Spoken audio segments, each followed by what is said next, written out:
In the Bennett family there were winners and there were disappointments. My sister Jennifer was the winner. Cornell graduate. Corporate attorney. Married to Bradley, a hedge fund manager.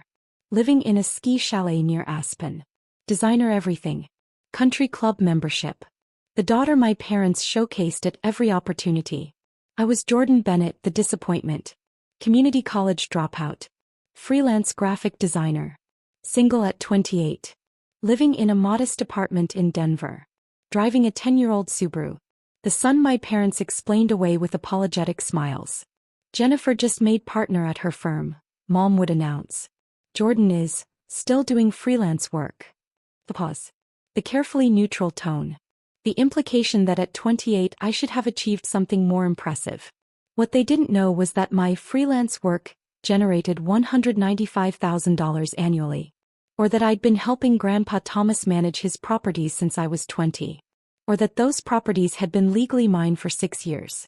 Grandpa Thomas was a Colorado legend, though he never advertised it. He'd started buying properties in the 1970s when Colorado was still affordable. A duplex here. A small apartment building there. Steady, patient accumulation over 4 decades. By 2018 he owned 8 rental properties across Colorado. 1. Duplex, Denver, his first purchase 1974. 2. 4-unit apartment building, Denver. 3. 3-bedroom house, Boulder. 4. Duplex, Fort Collins. 5. Small apartment building, 6 units. Colorado Springs. 6. 3-bedroom house, Denver. 7. 4-unit building, Pueblo. 8. 3-bedroom house, Boulder. Total value by 2018, $3.6 million. Annual rental income, $216,000. All paid off. All maintained meticulously. All managed while he lived in a small ranch house and drove a 15-year-old Ford F-150. The secret to wealth, Grandpa told me when I was 20, is that nobody needs to know you have it. Let them think you're just an old man with some rental houses. Meanwhile, you're building a legacy. When I dropped out of community college in 2016, everyone assumed I'd failed. The truth was different. Grandpa had asked for my help managing his properties.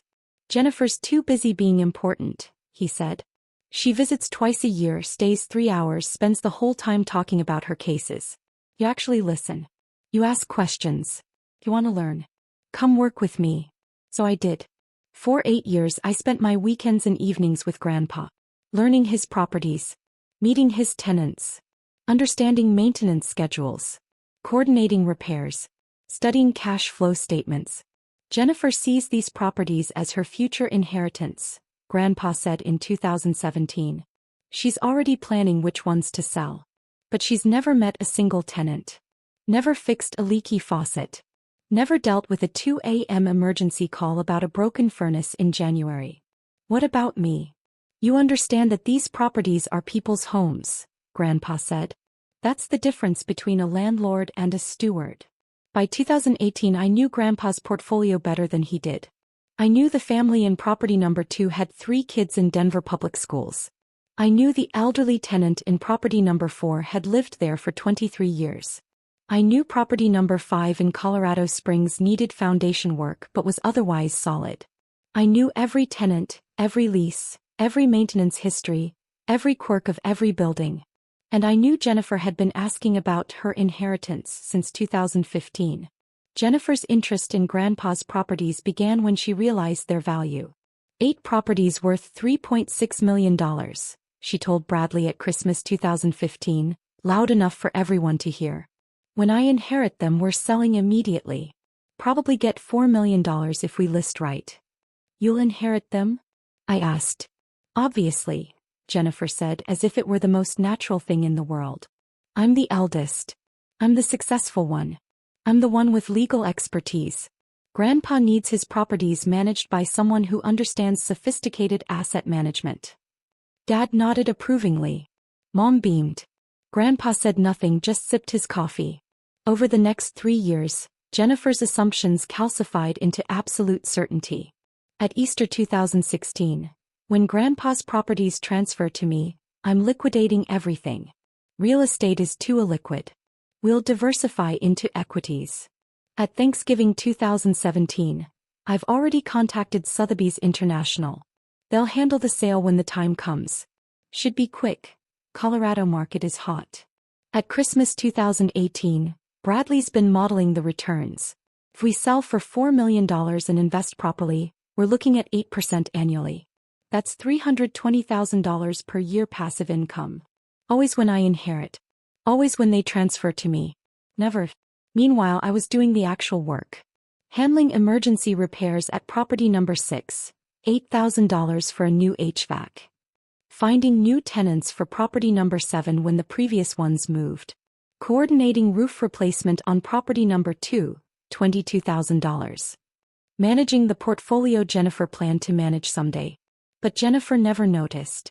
She was too busy being important to see the real work happening. In March 2018, Grandpa Thomas's health began declining. Not catastrophically, just the accumulated weight of 78 years.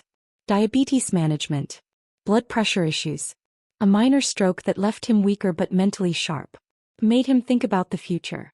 I need to make sure my properties go to someone who'll preserve them, he told me one Saturday morning at property number 1, the original Denver duplex where we often met. Jennifer expects them, I said carefully. Jennifer expects a lot of things she hasn't earned, Grandpa replied. Come with me Monday. We're meeting my attorney. Monday, March 12, 2018, we sat in Patricia Martinez's office, an estate planning attorney who'd helped Grandpa with property purchases for 30 years. Mr. Bennett wants to transfer all 8 properties to you via quitclaim deed, Ms. Martinez explained. All deeds will be recorded immediately with the appropriate county offices. I stared at Grandpa. All 8? But Jennifer. Jennifer has spent 3 years planning to sell them, Grandpa interrupted. She sees dollar signs. You see homes. The family in property number 2 has lived there 12 years. Mrs. Patterson in property number 4 is 81 years old. Those are real people, Jordan. Jennifer would evict them if it meant better returns. But I'm just a freelance designer. You're the person who's been actually managing these properties for 2 years, Grandpa corrected. Jennifer talks about management. You do management. Ms. Martinez walked me through the documents. 8 quitclaim deeds transferring each property from Thomas Bennett to Jordan Bennett. All would be signed, notarized, and recorded within 48 hours. What about your will? I asked. The will leaves $40,000 to Jennifer and $40,000 to your parents, Grandpa said. The properties aren't mentioned because they'll already be yours. Jennifer will sue. She'll claim you weren't competent. Which is why we're doing this now while I'm sharp, Grandpa said. He produced medical records. Comprehensive cognitive evaluation from Dr. Robert Kim. Mental capacity assessment. Everything documented. I'm 78 and diabetic, but my mind is perfect, Grandpa said. No one can claim confusion. Why not tell the family? Grandpa's expression hardened. Because I want to see what Jennifer does when she thinks she's inheriting everything. She's been so confident. So entitled. Let's see what she's really planning. I signed the documents on March 12, 2018. All 8 properties transferred to my name between March 13 to 15, 2018. Total value $3.6 million. Legal. Recorded. Public record. And Grandpa made me promise absolute secrecy. In 2017, even before the transfer, Grandpa had given Jennifer property oversight access as a test. You want to prove you're responsible? He told her at Sunday dinner. Help me track the rental income for a year. Show me you understand property management. Jennifer was thrilled. I won't let you down, Grandpa. She immediately created complex spreadsheets. Professional-grade property management tracking, she called it. Every month, she'd present reports to Grandpa showing income, expenses, net operating income. But I noticed something odd in 2018. The numbers in Jennifer's reports didn't match the actual deposits. Property number 2 in Denver. 4 units at $1,800 each should generate $7,200 monthly. Jennifer's reports showed $6,000. Property number 5 in Colorado Springs. 6 units generating $1,400 each should be $8,400 monthly. Jennifer's reports showed $7,000. Property number 6 in Denver. Renting for $2,600 monthly. Jennifer's reports showed $2,100. The pattern was consistent. Jennifer was reporting 15 to 20% less income than actually collected. I documented everything. Screenshots of her reports. Copies of actual lease agreements. Bank statements showing real deposits. Then I realized where the money was going. Jennifer had set up a property management account, claiming it was for reserve funds and operational efficiency. Rent went into this account. Jennifer took her cut. Then she transferred the reduced amount to Grandpa's account and reported that lower number. Over 7 years, 2017 to 2024, she diverted $420,000. I hired a forensic accountant in 2023 without telling anyone. In June 2023, I hired Michael Chin, a forensic accountant specializing in real estate fraud. I need a complete audit, I told him, providing 7 years of records. Someone with oversight access has been diverting funds. I need to know exactly how much. Michael's report took 3 months. The findings were devastating. Period analyzed. January 2017 to December 2023, 84 months. Total rental income collected, $1,512,000. Amount transferred to Thomas Bennett, $1,092,000. Missing amount, $420,000. Jennifer's method was consistent.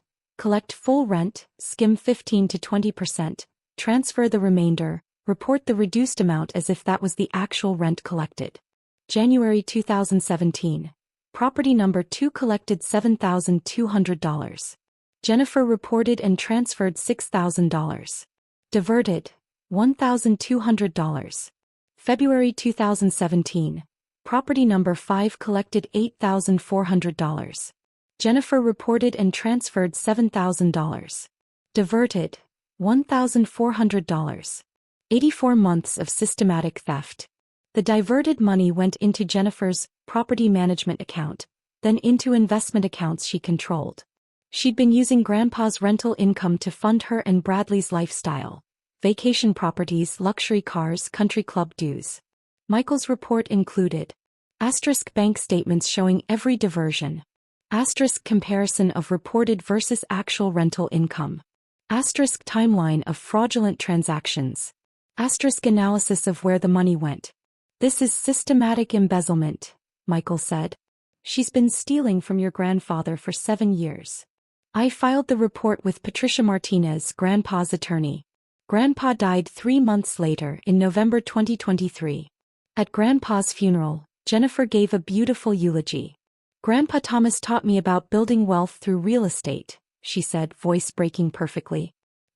He trusted me to oversee his properties these last several years. I promised to honor his legacy by managing them with the same wisdom and care he demonstrated. People nodded. Mom cried. Dad looked proud. I sat in the back, knowing Jennifer had stolen $420,000 from the man she was eulogizing. After the service, Jennifer cornered me. Jordan, I know you helped Grandpa with minor property stuff, she said. I want you to know I appreciate that.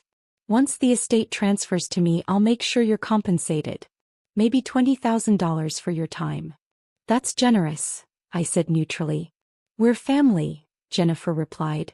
Even though you never pursued a real career, you still deserve something. She actually believed that. Believed I'd accept $20,000 while she inherited millions. Thanksgiving is at our place this year, Jennifer continued. We'll announce the estate settlement then. Give everyone something to be thankful for. Thanksgiving dinner. November 23, 2023. The day everything would explode. November 23, 2023. Jennifer and Bradley's ski chalet near Aspen. The whole family gathered. Mom, Dad, Jennifer, Bradley, me, Aunt Carol, Uncle Pete, cousins. 14 people around an elaborate Thanksgiving table. Turkey, all the sides, expensive wines. Jennifer loved hosting when she had something to celebrate. Midway through dinner, Jennifer stood up with her wine glass. I want to make an announcement, she said. Everyone fell silent. As you all know, Grandpa Thomas's estate is being settled, Jennifer began. His 8 properties across Colorado, now worth approximately $4.5 million. She was already inflating the value. The properties were worth $4.2 million, but Jennifer always exaggerated. I want everyone to know, Jennifer continued. I'm the only heir. Grandpa's 8 Colorado properties are mine. Jordan's getting nothing. My parents applauded. That's wonderful, Mom said. Well deserved, Dad agreed. Aunt Carol smiled. Uncle Pete raised his glass. Let's be realistic, Jennifer said, turning to me with false sympathy. Jordan never pursued higher education. He doesn't have professional expertise. He can't manage assets worth millions. Grandpa understood that sophisticated property management requires legal and financial acumen. Everyone nodded. I'll be selling the properties immediately, Jennifer announced. Bradley and I have already structured the investment strategy. We're projecting 8 to 10% annual returns, which is significantly better than Grandpa's outdated buy-and-hold approach. More nods. More murmurs of approval. I smiled quietly. Just took a bite of turkey, chewed slowly, sipped my water. Jennifer interpreted my silence as acceptance. She smiled, satisfied. I want to thank Jordan for his minor contributions over the years, Jennifer said magnanimously. Showing apartments, that sort of thing. Once the sale closes, I'll give you $25,000. That should help with your freelance business. Then Dad received a text and his face went pale. He was looking at his phone and the color drained from his face completely. Jennifer, he said slowly, his voice shaking. The forensic accountant just sent his report. You need to explain where $420,000 in rental income went over 7 years. The table went silent. Jennifer's wine glass froze halfway to her lips. What are you talking about? Michael Chin, forensic accountant, Dad said, reading from his phone. He sent his report to the estate attorney. It says you diverted $420,000 from Grandpa's rental accounts between 2017 and 2023. I slid the quitclaim deeds across the table. 8 documents. All stamped with county recorder seals. All dated March 13 to 15, 2018. Grandpa transferred everything to me in 2018, I said calmly. I've owned it all along. My sister started screaming as the estate lawyer walked in with. Patricia Martinez walked into the dining room, briefcase in hand, followed by 2 police officers. Actually, 1 officer and 1 county sheriff's deputy. But their presence was unmistakable. Jennifer screamed, "What is this? What's happening?" Patricia set her briefcase on the table next to my quitclaim deeds. On March 12, 2018, Thomas Bennett transferred all 8 properties to Jordan Bennett via quitclaim deed, Patricia said formally. All deeds were recorded with their respective county offices. Jordan has been the legal owner for 5 years and 8 months. She laid out 8 documents next to mine. Denver County Property Records, property number 1 transferred to Jordan Bennett March 13, 2018. Denver County Property Records, property number 2, transferred to Jordan Bennett March 13, 2018. 8 properties. All recorded. All showing my name. Jennifer grabbed the deeds with shaking hands. This says 2018. This can't be, Grandpa wouldn't. Mr. Bennett made his decision based on 8 years of observation, Patricia said. Jordan has been managing these properties since 2016. You've been embezzling from them since 2017. I haven't embezzled anything. Jennifer shouted. I managed the accounts. I created professional systems. You created a system to steal $420,000, I said quietly. Patricia pulled out Michael Chen's forensic report. Page after page of evidence. Mom had started crying. Dad looked like he might be sick. Bradley was staring at Jennifer with dawning horror. Between January 2017 and December 2023, Patricia read from the report, Jennifer Bennett diverted $420,000 from rental income. The pattern was consistent. Collect full rent, skim 15 to 20%, transfer the remainder, report the reduced amount. She showed the evidence. Bank statements. Rental agreements showing actual rents. Jennifer's reports showing lower amounts. The math was undeniable. January 2017, $1,200 diverted. February 2017, $1,400 diverted. March 2017, $1,100 diverted. 84 months of theft. That money funded your vacation property in Telluride, I said, pulling out more documentation. $180,000 down payment in August 2019, 3 weeks after you diverted $18,000. Your Range Rover, I continued. $95,000 purchase in June 2020, 10 days after you diverted $9,500. Your country club initiation fee, I finished. $40,000 in March 2021, same month you diverted $8,000. Every major purchase Jennifer and Bradley had made, funded by money stolen from Grandpa. I was going to pay it back. Jennifer screamed. When? I asked. After you inherited properties you thought were coming? Except they were never yours. They've been mine since 2018. This is insane. Bradley spoke for the first time, his face red. Jennifer would never. There must be some mistake. There's no mistake, Patricia said firmly. Michael Chen's analysis is comprehensive. Every transaction documented. Every diversion traced. But I'm a lawyer. Jennifer insisted. I understand property management. Jordan's just a freelance designer who never even finished college. Jordan's freelance design business generates $195,000 annually, Patricia said. His net worth is $1.8 million. He's been successfully managing an $4.2 million property portfolio for 6 years while you've been stealing from it. The room went silent. $1.8 million? Mom whispered. Jordan. Yes, I confirmed. And you never told us? Dad asked. You never asked, I replied. You were too busy apologizing for me not being a lawyer like Jennifer. Jennifer turned on our parents. Did you know about this? About the properties being Jordan's? We had no idea, Dad said, still pale from the forensic report. Grandpa asked me to keep it secret, I explained. He wanted to see what you'd do when you thought you were inheriting everything. Turns out you stole $420,000. Bradley stood abruptly. I need to leave. Brad, Jennifer reached for him. Don't, he said coldly. You stole from your dying grandfather. You let me believe we'd inherit millions. You bought properties with embezzled money. I just can't. He walked out. Jennifer started crying. Real ugly tears. Not the composed grief from the funeral. I didn't mean to, she sobbed. We needed the money, the lifestyle we were maintaining. So you stole it from your dying grandfather, I said, while giving eulogies about honoring his legacy. Patricia cleared her throat. Jordan has 2 options. Press criminal charges for embezzlement and elder financial abuse, or Jennifer signs a confession and makes full restitution. Restitution? Jennifer's voice cracked. I don't have $420,000. Then you'll pay it back over time, I said. 12 years. Monthly payments of $2,917. Plus Jennifer signs a confession that stays with Patricia. If she ever challenges the property transfers or spreads lies about manipulation, that confession goes to the district attorney. 12 years. Jennifer whispered. That's $35,000 a year. That's 1/12 of what you stole, I said. You're lucky I'm not pressing charges right now.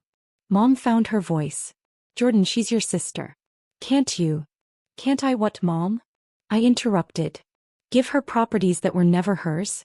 Forgive $420,000 in embezzlement? Pretend she didn't spend 7 years stealing from Grandpa while planning to sell everything he built. Mom had no answer. The 8 properties are mine, I said firmly.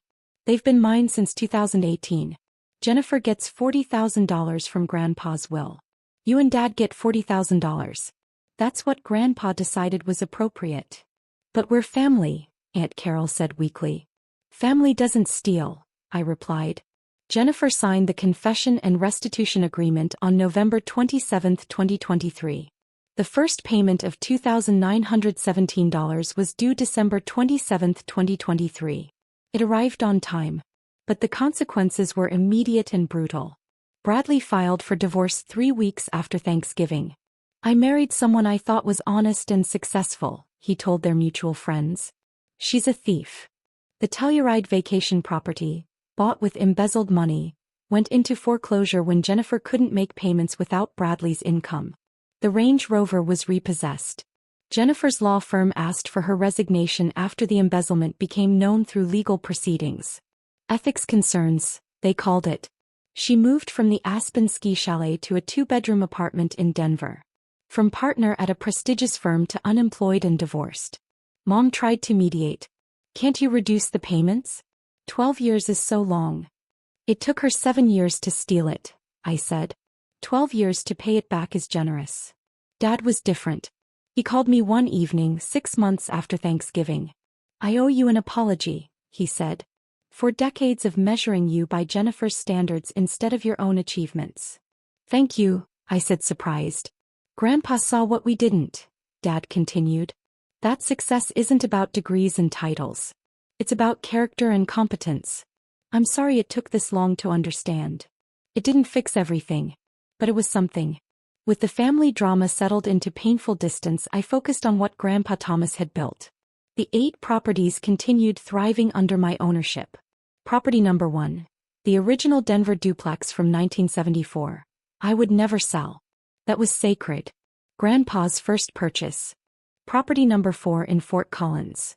Mrs. Patterson, the 81-year-old tenant, stayed until she peacefully passed in her sleep in 2024. I attended her funeral. Her family thanked me for giving her stability in her final years. Property number 2 in Denver. The family with 3 kids. I helped their eldest get a scholarship recommendation letter.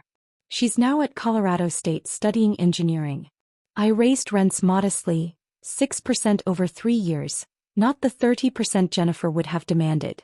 The portfolio appreciated from $4.2 million to $4.7 million by 2024. Annual income increased from $216,000 to $248,000. My graphic design business continued thriving, $210,000 annually. My net worth crossed $2.3 million. I was 30 years old. 1 year after Thanksgiving, I established the Thomas Bennett Housing Foundation with $175,000 in seed funding. The foundation helped families achieve housing stability. * emergency rental assistance. * first-time homebuyer education. * down payment assistance. * financial literacy workshops. You're giving away money? Mom asked. I'm honoring what Grandpa believed, I said. He spent 50 years providing stable housing. This foundation continues that mission. The foundation helped its first family in December 2024. A single mother with 2 kids who needed $3,000 to avoid eviction after unexpected medical bills. She sent a thank you note. You saved our home. My kids can stay in their school. Thank you for seeing us as people, not just tenants. That's what Grandpa's 8 properties really represented. Not investment returns. Not assets to liquidate. But homes. Security. The foundation of people's lives. In October 2024, nearly a year after Thanksgiving, I received a letter. Jennifer's handwriting. Denver postmark. Jordan, it began. I'm not asking for forgiveness. I'm not asking you to reduce the restitution. I'm writing because my therapist said I needed to acknowledge what I did without excuses. I stole $420,000 from Grandpa. Over 7 years. While he was dying. While he trusted me. I did it to maintain a lifestyle I couldn't actually afford. To look successful instead of being successful. You were actually successful. $195,000 from your design business. Managing a $4.2 million portfolio. Building real wealth while I was stealing and performing. Grandpa saw that. He saw that credentials mean nothing without character. That talking about responsibility and demonstrating responsibility are different things. I'm 11 months into my 12-year payment plan. 133 months to go. Every payment reminds me of who I became and who I should have been. I don't expect us to reconcile. I don't deserve that. I just wanted you to know that I finally understand why Grandpa chose you. You weren't the successful one by our family's standards. But you were the worthy one by his. Jennifer. I read it twice. Then I wrote back. Jennifer, I wrote. You're right. You don't deserve forgiveness and I'm not offering it. $420,000 stolen from a dying man who loved you. That's unforgivable. But I believe you're finally learning what Grandpa tried to teach us. That worth isn't measured by degrees or job titles. It's measured by what you do when nobody's watching. You had every advantage. Cornell degree. Successful career. Family pride. But you used those advantages to steal while looking down on me. Grandpa's 8 properties weren't a reward. They were a responsibility. He trusted me to preserve what he'd built over 50 years. To care for tenants like Mrs. Patterson and the family in property number 2. To understand that real estate is about providing homes, not maximizing returns. Keep making the payments. Keep learning what character actually means. And maybe when all 144 payments are done 12 years from now, you'll understand that being worthy has nothing to do with credentials and everything to do with integrity. Jordan. I mailed it. We'll probably never rebuild our relationship. Some betrayals are too deep. But I'd learned the most important lesson from Grandpa's legacy. The best inheritance isn't what you receive. It's proving you deserve it before it's even offered. It's been 18 months since that Thanksgiving where Jennifer declared she was the only heir. The 8 properties are now worth $4.9 million. Annual income, $264,000. The Thomas Bennett Housing Foundation has grown to $285,000 and has helped 31 families avoid eviction or achieve homeownership. Jennifer is 18 months into her 12-year payment plan. She's never missed a payment. 10.5 years to go. My design business generates $225,000 annually. My net worth is $2.6 million. I'm 31 years old. Every Sunday I visit property number 1, the Denver duplex Grandpa bought in 1974. I sit on the porch and drink coffee thinking about his 50-year journey. Jennifer made her 18th payment last week. I told the duplex yesterday. On time like always. 126 payments left. The Denver morning was crisp and clear. The duplex looked exactly as Grandpa had maintained it. Solid, modest, enduring. You were right about everything, I said to his memory. About building in silence. About stewardship over liquidation. About character mattering more than credentials. A young family walked past, the kids pointing at the duplex. That's a nice house, one said. The parents didn't know that the freelance designer, sitting on the porch, owned 8 properties worth nearly $5 million. I smiled. Being underestimated remained the most powerful position there was. I locked up and drove my Subaru, now with 168,000 miles, back to my apartment. My phone buzzed. A text from the foundation. Family number 32 just closed on their first home. Used our down payment assistance and education program. They're crying with joy. That's what Grandpa's legacy was really about. Not assets to liquidate. Not returns to optimize. But homes. Security. Dreams. While my Cornell-educated lawyer sister spent the next decade learning that looking successful and being worthy are completely different things. Exactly as Grandpa Thomas had planned.